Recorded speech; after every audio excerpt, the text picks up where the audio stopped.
بسم الله الرحمن الرحيم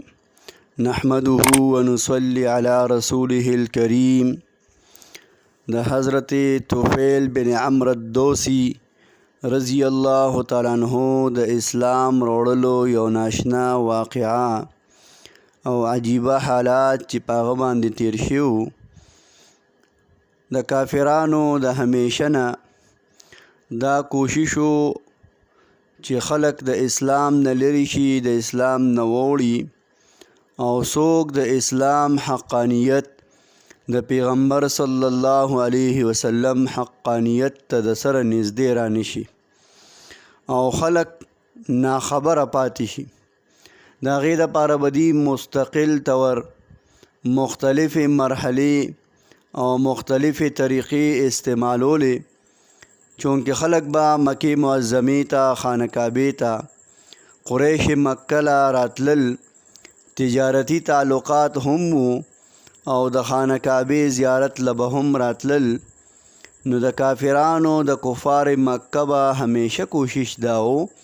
چې خلق د محمد رسول الله او د قرآن نه لرې وساتي هم دکرنګ طفیل بن عمرو الدوسی رضی الله تعالی عنہ د مکی معظمی ته راته او د علاقې د خپل ملک او د خپل کلی د خپل خار د هغې خان او نواب سړیو مشرو د قبیلې او د علاقې سرکرده شخصیتو کفار مکه ته چې کله پته ولګېده چې دی خانقابې ته او مکې ته را روان دی نو د خوشامد دپاره او د نبی علیہ الصلوۃ والسلام نه د لرې ساتلو دپاره د دې استقبال له ووتل او د دې ډېر خوشامدې وکړې او په خبرو کې ورته دا هم ووي چې ګورې خیال کوه لکه په مکه معظمه کې یو سړی را پیدا شوی دی هغه سړی د خلکو دین او مذهب بدلی خلک بی دینه کوي هغوی به دین اسلام ته بی دینی وي خلق بی دینه کوي خلق خپل دین طرف ته او خپل ځان طرف ته راړئ لہذا ګورې د هغه نه ځان ساته خیال کوه چېرته دوکه دې نه کړي نعوذ بالله بهرحال طفیل بن عمرو الدوسی دی راغې مکې معظمې ته خپل څه کارونه مارونه و هغې کول یو ورځ یې سوچ وکړو مکی معظمی خانقابې ته راغی نبی علیہ الصلوۃ والسلام په مانځه ولاړو خو دې کافرانو ولا بالکل د نبی علیہ الصلوۃ والسلام او د قرآن نه زړه تور کړی یو ورځ راغی خانقابې ته نبی علیہ الصلوۃ والسلام په مانځه ولاړو دوی ورګه د پیغمبر علیہ السلام دا کلام خو وورم دا قرآن خو کم از کم وورم چې دی وایسو حالانکه د به چې کم دی په غوږونو کې مالوچ ورکړو چې د پیغمبر علیه الصلوۃ والسلام خبرې ونرم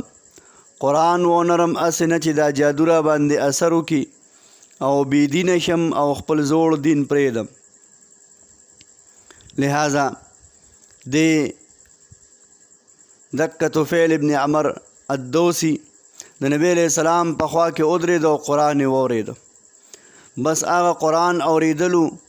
چې د زړه دنیا یې ولا بدله کړه په زړه یې ولا زبردست چې کوم دی اثر وکړو د پیغمبر علیه الصلوۃ والسلام ته وی تا سره ملاقات کوم نبی علیه الصلوۃ والسلام مخکې او دی ورپسې لاړ پیغمبر علیه الصلوۃ والسلام ته وی د اسلام کلمه راته وایه د اسلام احکامات راته بیان که نبی علیه الصلوۃ والسلام ورته د اسلام احکامات بیان کړو دی ورته بیا وی چې زما غټه قبیله ده زه د غټې قبیلې سردار یم او مشر یم زه چې خپلې قبیلې ته لاړ شم د اسلام او د قرآن دعوت به پکې چلوم دی چې کور ته ورسېده د ټولو نه لومبې پلار له دعوت ورکوي پلار ته وایي زما تا سره تعلق ختم ولې بچې ولې تعلق ختم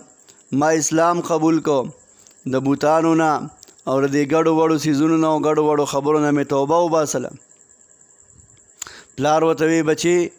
ستاسو اسلام کې څه دي دا محمد رسول الله صلی الله علیه وسلم سوی تاسو ته بهرحال اغله د اسلام دعوت ورکو هغه وی زم مسلمانېږم بیا ښځه او بچو ته داسې ووې، خاندان ته داسې ووې، حتی چې د ډېر خاندان چې کوم دی دا مسلمانان شو. د نبی علیه الصلاۃ والسلام نه راوستل، ورته وایي بعضې خلک اوس هم انکار کوي. نبی علیه الصلاۃ والسلام ورته دعا وکړه، اے الله دوست قبیلې ته هدایت وکړي، او د ته بیا وی زه ورشه تبلیغ ورته وکړه. دی واپس راغی او تقریبا 80 خاندانونه ته د اسلام دعوت ورکو او ټول الله جل شانه مسلمانان کړو او په اسلام باندې چې کوم دی مشرف شو.